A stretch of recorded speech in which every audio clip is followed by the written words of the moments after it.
Vietnam, a nation still synonymous with a war that happened over 50 years ago, whose modern history has been shaped not only by the battles fought on its soil, but also by the stories that followed.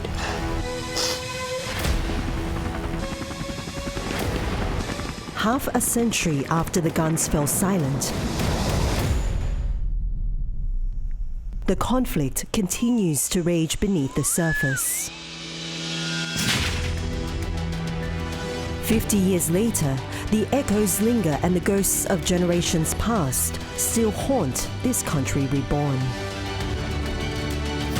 The path through history's wreckage is complex, caught between hope and despair, between memories and the need to move on.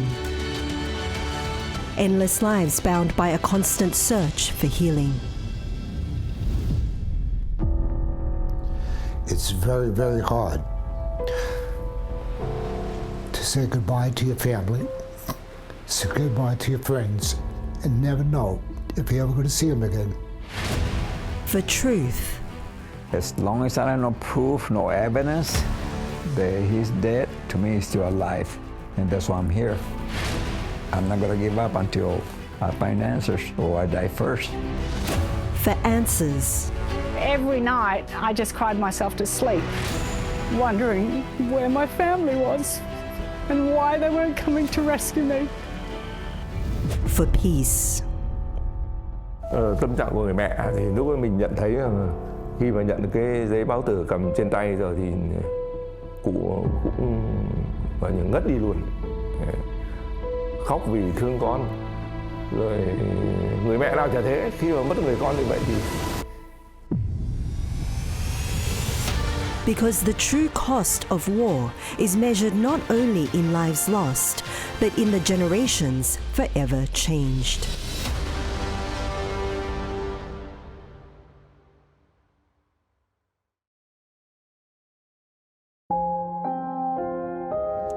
Our Father, who art in heaven,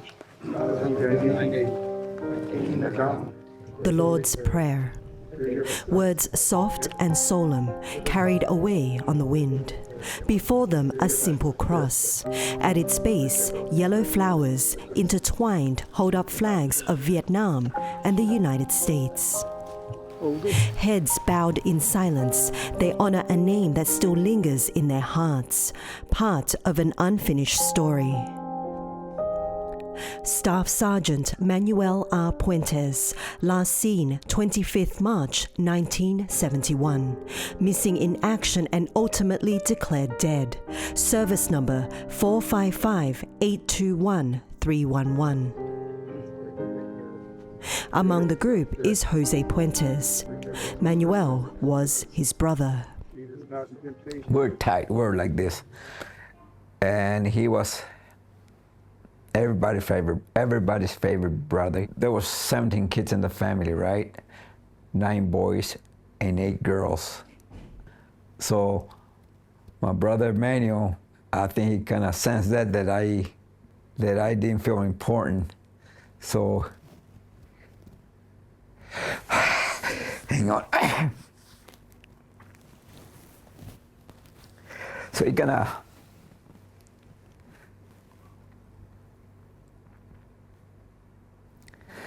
So I think he paid extra attention to me, by, spending time with me. But one would soon go off to war. One would stay and wait, and wait. For decades, Jose has searched, not just for a person, but for answers, to prove his brother's life didn't fade into the anonymity of missing in action.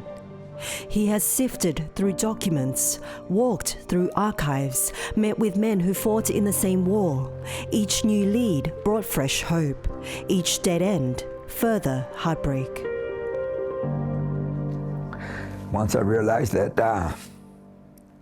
the chances of him returning, that's when it really hit me. I've been looking for answers ever since I became old enough to know what was when reality hit me, so to me, he's not dead yet. As long as I have no proof, no evidence that he's dead, to me, he's still alive. And that's why I'm here. I'm not gonna give up until I find answers or I die first. Today, he weeps. Not for closure, but because this pilgrimage has finally brought him to the soil where his brother's last known breath was drawn. There will be no headstone, no funeral, just flowers, tears, and a prayer whispered over a promise finally kept. Pelón. Soy José, tu hermano. José Puentes. Que estoy donde tú estabas la última vez. Estoy buscando. Que está en Vietnam. Esperaba que estabas esperándome aquí, pero no te miré. Pero tú bien sabes que en mi corazón tú estás conmigo. ¿Está bien?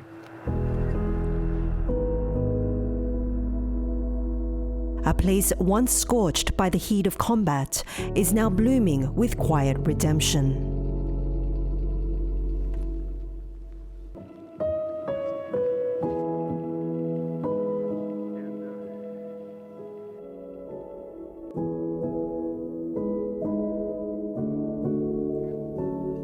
For these veterans, the journey back to Vietnam is more than a physical one. It's a return to the source of pain.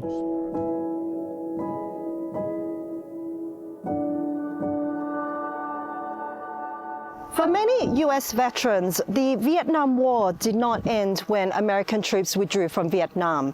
This war followed them home, embedding itself in their nightmares, their memories, and their souls.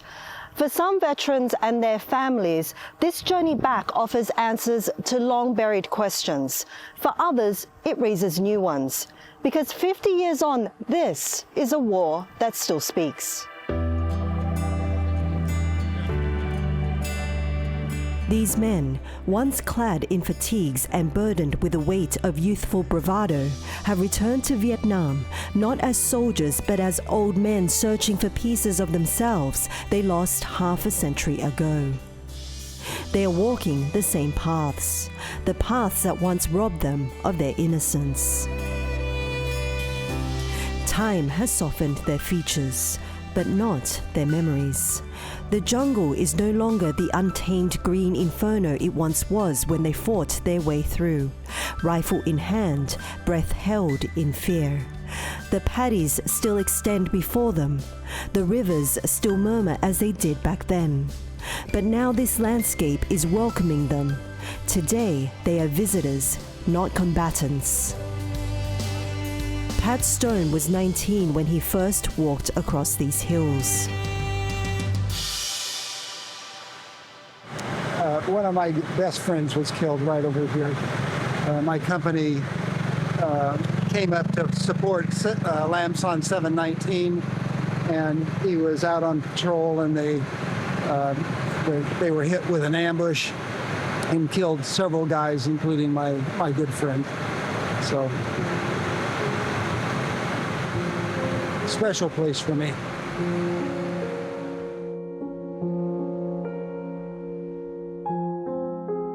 His best friend was Doug Ayers.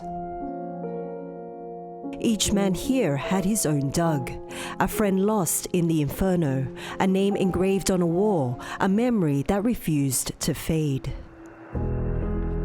Guiding them through is Ed Tex Stidler. He walks a few paces ahead, his boots crunching lightly through the underbush. There's a look in his eyes that marks him out, a steady knowing gaze, as if he's lived two lives, one before Vietnam and one since. When Tex was wounded and evacuated from Vietnam in 1968, the U.S. Marine Corps veteran hoped never to return. I was 19 when I joined. If you'd have told me where Vietnam was when I signed up, I couldn't tell you. And I've been in country for 11 months and 24 days. And the 21st of September 1967, we were on an all-day sweep working through villages and what have you, 2 other Marines, and it was one shot, and I was hit under the jaw and out the mouth.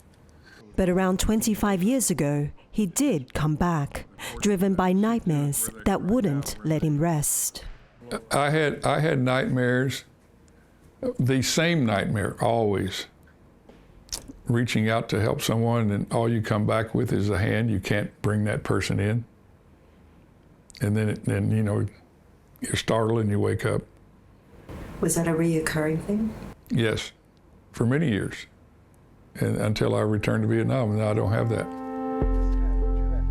Returning to Vietnam, he walked the ground where it all began. And for the first time, the fear had a face, a place, a past. It wasn't just haunting him in the dark anymore. He faced it, and it let him go.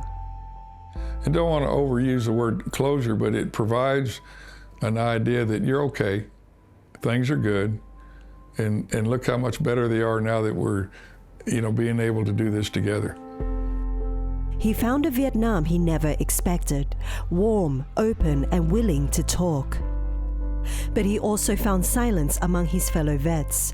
Too many still chained to their past, unsure of how to speak, how to grieve, how to let go. And this led him to help other veterans find closure with his Vietnam battlefield tours. Tex says it's not his desire to convince people to go back, and he acknowledges that some may not be ready for it. You know, it probably shaped my whole life, the Vietnam experience. You know, none of us want war, is what I would say.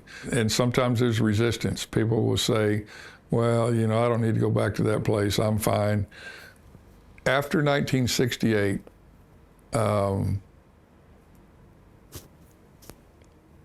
you know, the press said the war is lost. Yet those people were still being drafted and sent here for a lost cause. So they're angry, those that didn't want to come, you know. Gunny is a good example. James Gunny Gregory. At just 19 years old, he enlisted in the Marines. Now 76, he moves much slower, his knees stiff with age. Damn. The Vinh Moc tunnels, the opening was low and narrow, half hidden. But Gunny remembers it well. Its shape, its shadow, the way it used to breathe with whispers of fear. Well, the first thing you do was throw a smoke grenade in and cover it up and see if the smoke would come out either side. And then sometimes you crawled in them. But sometimes you just threw a fragmentation grenade in. And sometimes they went off. Instead of going boom, they went kaboom. And you found enemy all over the place. The tunnels twist like veins through Vietnam's past, a shadowy labyrinth carved by villagers seeking refuge from the relentless bombing. More than just shelter, these underground chambers became a world of their own, where children were born, meals were shared. At every step through the narrow passageway, you hear whispers of a story of survival, resilience, and the quiet defiance of life beneath the roar of war. Looking back now, has your perspective of war changed? Oh, yeah. Yeah, I mean, yeah, we probably shouldn't have been here.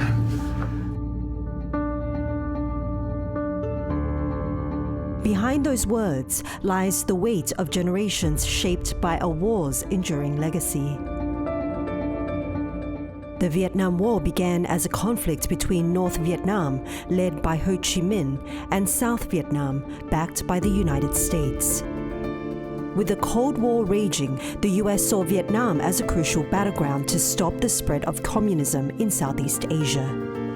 So they entered Vietnam out of conviction, a belief that if one nation fell to communism, others would tumble after it like dominoes.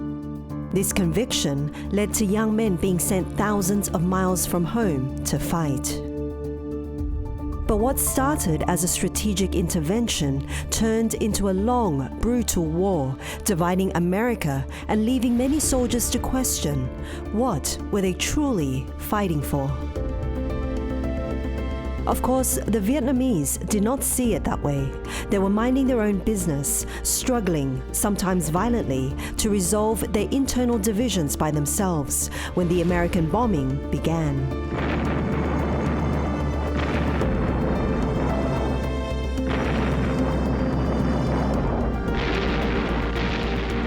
The fighting raged for more than 20 years, becoming one of the longest and most controversial conflicts in US history. Over 58,000 American soldiers were killed, and millions of Vietnamese lives were lost.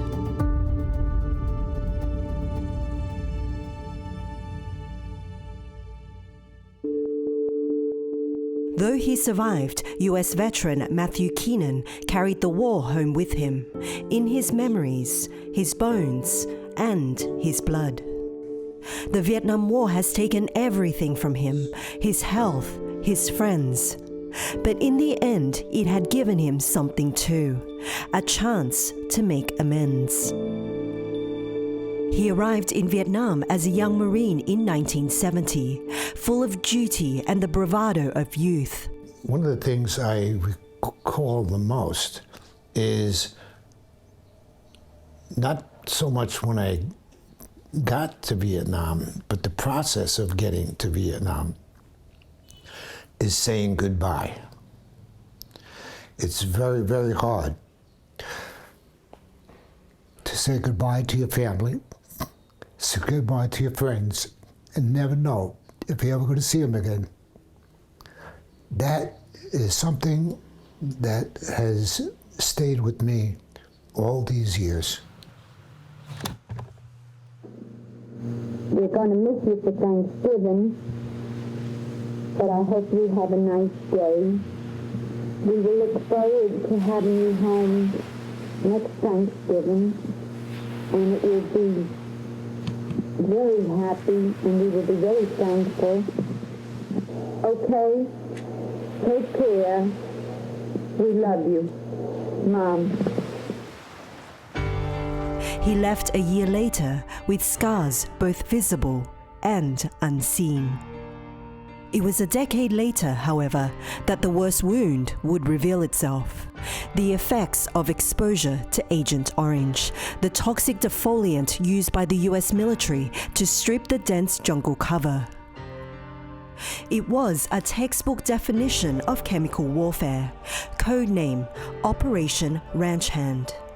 In 9 years, American forces used more than 20 million gallons of defoliants in Vietnam, Laos, and Cambodia. More than 13 million gallons, almost 2/3 of the total amount, was used here in Vietnam. That defoliant was Agent Orange. It contained dioxin, one of the most toxic chemicals known to man. Đó là khoảng 4,8 triệu người bị phơi nhiễm. Trong đó có hơn 3 triệu người là nạn nhân của chất độc da cam. Như thế có nghĩa rằng là cái chất độc hóa học do quân đội Mỹ sử dụng, nó đã tác động thông qua cái gen di truyền và hiện nay đã di truyền sang đến thế hệ thứ tư. The poison seeped into the soil, the rivers, the food. It curled into the DNA of a generation and lodged itself into the unborn. It didn't discriminate. Children were born with twisted limbs, missing eyes, broken spines, partial brains. The severities vary greatly. The spectrum of diseases and abnormalities, both physical and neurological, is baffling. Mothers would watch their babies die without ever understanding why. It wasn't just a weapon, it was a curse. A curse that continues to circle Matthew Keenan's life. The chemical's devastating effects have left him with cancer and a profound sense of guilt. When I found out my friends and myself had problems with exposure to dioxin, Agent Orange, the chemical, most dangerous chemical ever created, started getting sick, some of them dying, I and myself having been diagnosed, and my military records, I have the document. It says my illness is caused by exposure to herbicides in Southeast Asia. I said to myself, I have to go back to where it happened. It's okay to speak to doctors and friends who were there and did experience this, but I needed to go back. I wanted to see how it affected the Vietnamese people. That's where they sprayed it. The Vietnamese people have to live with it. The Vietnamese people must be affected by it. They must be getting sick from this. I need to learn from them. It was the death of a childhood friend that inspired Matthew's post-war pilgrimage to Vietnam. In 2014, Matthew and Jimmy Bevo Thompson, who had been stationed with him in Da Nang, were both diagnosed with cancer, a result of their exposure to Agent Orange. Bevo, who suffered from cancer in his spine, was very sick in the final days of his life. It has affected me in ways that I never could imagine. And to lose friends because of the use of a chemical during a war, and yet that chemical was not classified as a chemical weapon. Imagine that. Killed all these people, did all this damage, but technically, by definition, they never classified it as a weapon. But it's probably killed and hurt more people than the 58,000 Americans that were killed here. While still mourning the loss of his friend, Matthew found comfort on the other side of the world. He found it in a place he never expected, in the rooms of the Da Nang Association of Victims of Agent Orange, surrounded by people who bore the same wounds. There, he made a new friend, Nguyen Ngoc Phuong. Like many others in the central and southern region of Vietnam, Phuong's father was exposed to Agent Orange during the war, and that poison had passed down to him like a cruel inheritance. I'm a tall fellow. I have white hair. I have blue eyes. You look at me, you talk with me, you don't see anything that is limiting my abilities. Phuong, on the other hand, is short, has dark hair. He's half my age. Well, he's about 42. I'm 75. So there's a big age difference. So you could see Phuong's limitations. Mine is inside, right? I have cancer, and so I think we come to appreciate each other's unique situations because it's special. For Matthew Keenan, his journey is a nod to the past, an attempt to reconcile himself with the restless memories that have haunted his dreams. And perhaps stepping onto Vietnamese soil is the closest he will ever come to finding peace. There seems to be a lack of wanting to have peace. There seems to be it's almost obsessive that certain areas of the world thrive on the conflict. They thrive on getting back. They thrive on, destruction and elimination and using the most dangerous weapon mechanisms that you can find. But I just remember the tragedy of the effect of war on people who are not involved in it. These are women and children. They just wanted to live life. They didn't, they weren't involved with the politics of this whole thing. They wouldn't have weapons. They weren't fighting. They were just victims of the circumstances. So that's something that I always hold, and it will never go away. Very traumatic.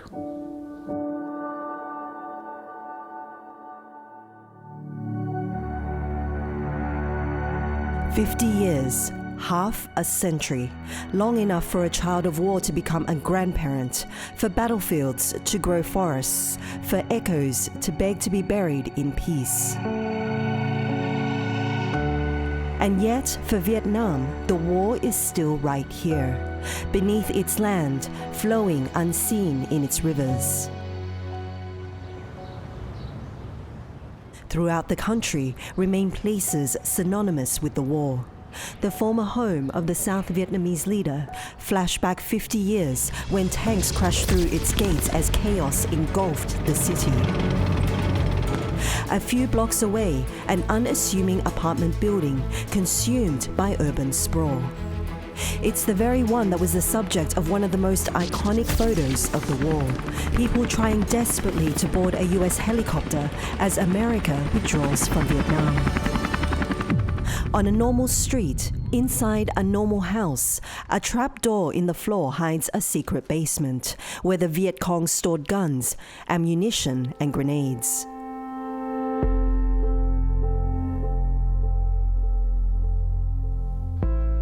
Today, Vietnam is bustling. Its cities hum with scooters and startups. Its beaches welcome tourists. Its people laugh, smile, and dance easily, like a country that has made peace with its ghosts. But make no mistake, the ghosts are still here. For many who lived through the war, the ghosts did not vanish, but they stand at a distance now, watching, waiting. For some, healing would not come all at once, but it has begun. 50 years on, the war still speaks. It speaks through the whispered memories of aging veterans whose scars have the power to remind us the past is real. Through the inherited trauma borne by generations. Through the hundreds of thousands of families still searching for souls that may never come home. And through the ever-relevant questions it forces the world to ask about war, justice, and humanity. Vietnam seems to have moved on, but the vestiges are still there, confronting you. It's as if the country is caught in a delicate balance of trying to forget the past, but yet holding on to the tragic memories of a brutal war that is woven into the fabric of this country. A thread that connects the generations.